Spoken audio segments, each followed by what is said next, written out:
আসসালামু আলাইকুম। রাত এখন 2টা বাজে। আমি ডিউটি থেকে আসছি মাত্রই। এখনও কিন্তু রান্না করে যাই না। ডিউটি থেকে আসলাম, এখানে বসলাম একটু। মনে হয় 3 মিনিট হয়েছে বসছি। 3 মিনিট, বড় তো 4 মিনিট হবো। দেখেন গায়ের অবস্থা আর লুঙ্গির অবস্থা দেখেন। লুঙ্গি পরছি ডিউটি থেকে এসে, প্যান্টটা খুলছি, প্যান্টটা খুলে লুঙ্গিটা পরছি। লুঙ্গির অবস্থা পুরো শেষ। এই অবস্থা। তো যারা এই কষ্টের টাকা খান আর বাড়িতে বসে বসে মহিলারা গ্যাঞ্জাম লাগান, আমাদের কথা একটু চিন্তা করেন, ঠিক আছে? টাকাটা এমনি এমনি দেয় না, একজনের টাকা আরেকজনের এমনি এমনি দেয় না। অবস্থা পুরো খারাপ।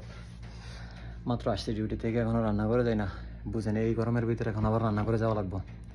তো রান্না করে গেলে কী অবস্থা হইব? ডেলি যদি 3 লিটার পানি খাই, এখনই বাইরে গেছে 6 লিটার গায়ের থেকে। ঠিক আছে, ভালো থাকবেন।